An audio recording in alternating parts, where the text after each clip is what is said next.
é muito foda ser mulher na política. E a gente tem que sempre separar o que é a crítica do que é a violência. Tá. Eu ser xingada de puta e vadia todos os dias, receber ameaça de morte não é ok. Falarem da minha aparência, da minha vida pessoal, porque discordam do meu posicionamento, não é ok. Então, só quero dizer que eu sempre tô sendo muito dura no que acontece comigo, porque não é ok eu ter que andar com escolta como eu já andei. E esse silenciamento, essa coisa agressiva, é com as mulheres, não é com todo mundo. É majoritariamente com as mulheres. Então, só para dizer que eu brinco que são muitas crises, mas eu tenho muita consciência que muitas delas são desproporcionais comigo, porque uma mulher jovem, que eles leem como uma menina, peitando suas posições, incomoda muita gente. Isso aconteceu na votação da reforma da Previdência. Eu tinha a minha convicção, eu tinha estudado, eu estava convencida. Eu sei explicar muito bem uma reforma que não impactou quem recebia menos salário mínimo, porque eu lutei para mudar a proposta do Bolsonaro. Porque chegou uma proposta, eu sentei para negociar e saiu outra proposta depois. Agora, eu sou tratada de um jeito pelo partido e pela esquerda que os outros 7 que votaram não são. Por quê? Porque o meu voto é visto como uma desobediência. Porque eu não falei, sim senhor, vou fazer o que você está mandando. Porque eu falei o que todo mundo tinha dito que faria antes, inclusive na campanha do Ciro. Então, só para dizer que tem muito machismo nesse meio. Mas dito isso, Deixa eu te interromper, só para a questão da reforma da Previdência. Deve ser muito duro também você entrar numa discussão sendo a favor de algo, isso, ou contra, e essa história vai mudando, né? Você vai mudando. Eu sou a favor dessa reforma da Previdência. Não, mas aí tem aqui, se a gente fizer dessa forma, se mudar isso, se mudar aquilo, se mudar aquilo. Aí você fica taxada como uma pessoa que foi a favor de uma mudança que se transformou. Eu que não sou político, eu fui a favor do marco civil da internet, logo que teve. Fui super a favor, porque eu achava que era uma maneira de proteger melhor o conteúdo, que ninguém poderia simplesmente deletar as suas coisas como a granel, como tem sido feita.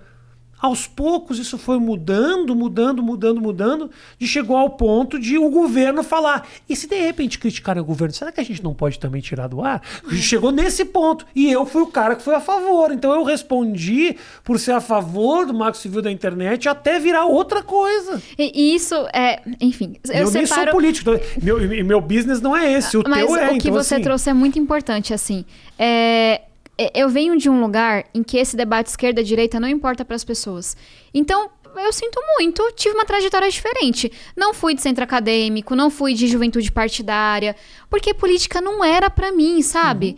Então, eu não vou chegar com uma cartilha partidária decorada, que não é atualizada há 200 anos, porque não, sabe, tem o seu valor na democracia, mas eu tô mais preocupada em resolver problema. Então, na hora que... Um exemplo, discussão do marco legal do saneamento. A gente tem metade da população brasileira sem saneamento. O modelo que tinha não estava resolvendo. É claro que eu votei a favor. E aí uma parte da esquerda inventa que está privatizando a água. Nada aconteceu, né? Então a gente viu que era mentira. Mas porque, poxa, na periferia eu sei o que é a falta de saneamento. Tudo bem que a sua cartilha está dizendo isso, eu respeito.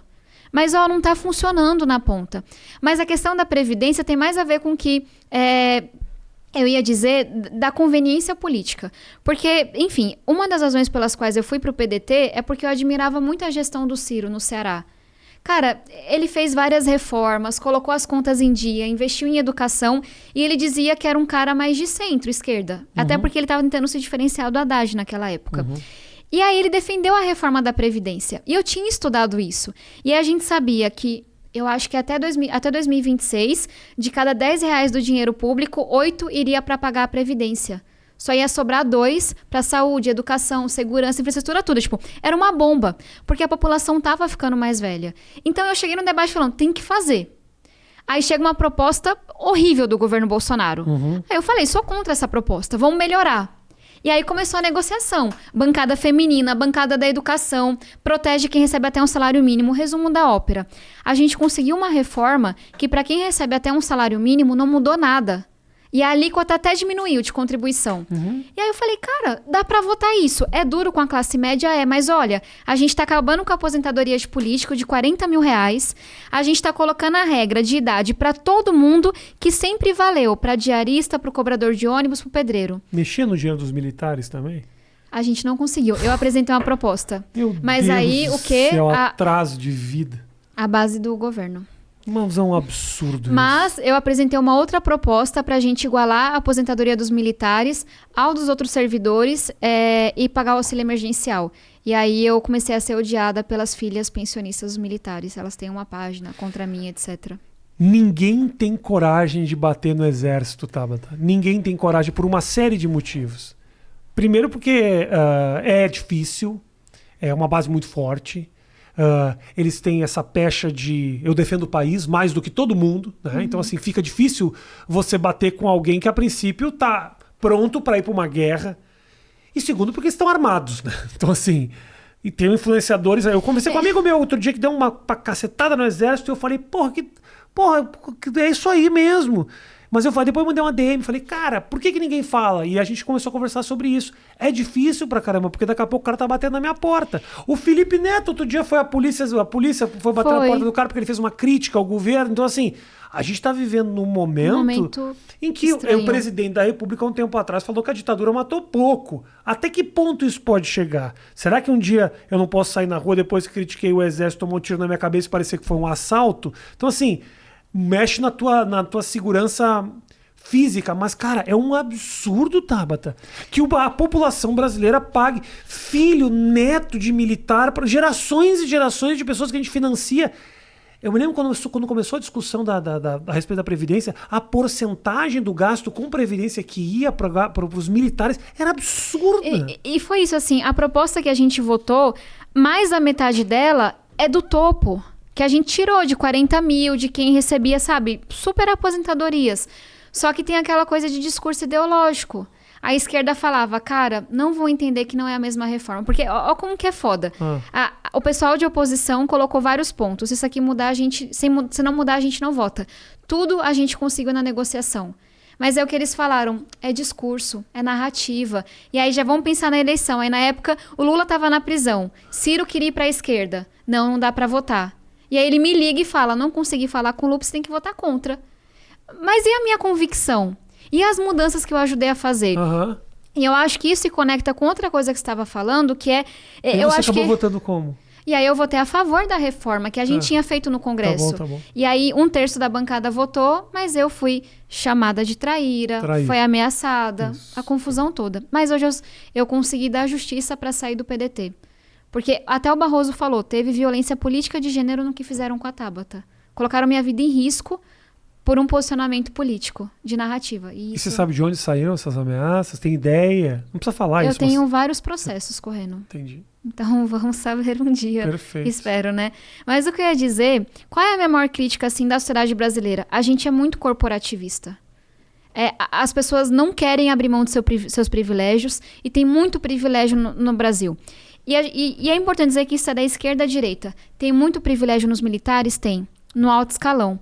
Porque a gente também não pode generalizar. Servidor público não é tudo igual. Professor, policial, enfermeiro é mal remunerado. Agora tem gente que já entra ganhando não sei quantos mil-reais. Que sabe, que é progredido sem uma avaliação. Então, a primeira coisa na minha cabeça é não generaliza. O serviço público é um mundo. As Forças Armadas são outro mundo. Agora tem muito privilégio no alto escalão. Hoje, generais que estão no governo estão recebendo super salários que são inconstitucionais, acima de 40 mil reais. E vão dizer que são contra privilégios? Então, tem um problema aí. E eu acho que essa questão da gente ser meio corporativista é na esquerda e na direita. Na direita, quem se diz liberal, mas na hora de uma votação na Câmara que vai tirar um subsídio, vai tirar uma coisa do seu setor, é contra. Mas não era liberal? Não era a favor da competição? E gente que é da esquerda e fala, não, sou a favor de trabalhadores, etc. Mas na hora que tem que enfrentar um sindicato do serviço público em prol da população, não enfrenta. Então, acho que esse é um problema de uma sociedade desigual, elitizada, que da esquerda à direita é muito corporativista. Você não cansa, Tabata? Não cansa.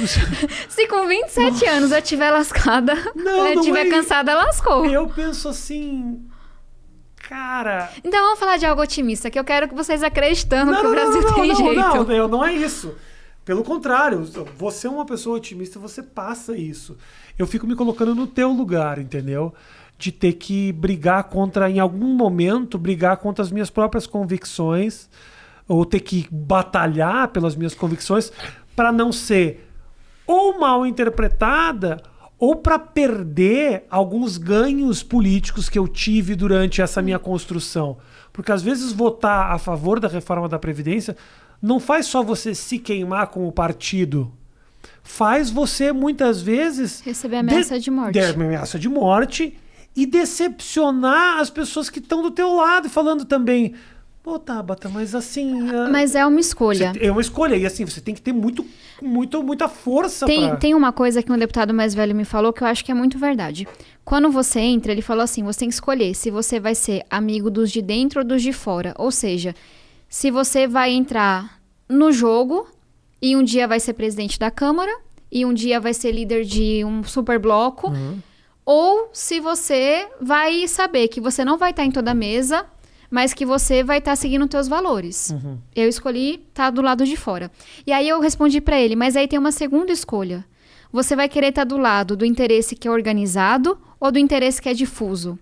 Porque o interesse organizado garante a tua reeleição, é a ONG, é o sindicato patronal, é o grupo de empresários. Que tem os mesmos interesses, que você sabe o que eles querem. Vão te dar um voto, é simples. Ou você vai por interesse difuso, que é uma galera que não sabe que você existe muitas vezes, que não tá nem aí para essa disputa entre esquerda e direita, que tá passando fome, sem educação, sem emprego como tá hoje. Eu escolhi que eu lutaria por interesses difusos. E é uma escolha. Gente, e tem interesse concentrado que é relevante e às vezes vai ter meu apoio, mas não é uma coisa incondicional. E aí que eu tô dizendo que é uma escolha. A vida me deu oportunidades na educação. Então eu tenho ciência todos os dias que por tomar escolhas que não são populares, mas que me deixam dormir tranquila à noite, eu posso não ser reeleita. Eu posso ter que trilhar outro caminho. Mas tudo bem, porque eu não dependo da política, no sentido de que eu posso voltar a trabalhar no setor privado, como eu já trabalhei. Eu posso dar aula, como eu já dei, sabe? Posso trabalhar numa ONG, como eu já trabalhei. Porque, assim, uma coisa que me angustia é gente que depende da política.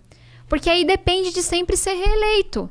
E aí isso faz você comprometer ou a tua ideologia ou até mesmo seus valores.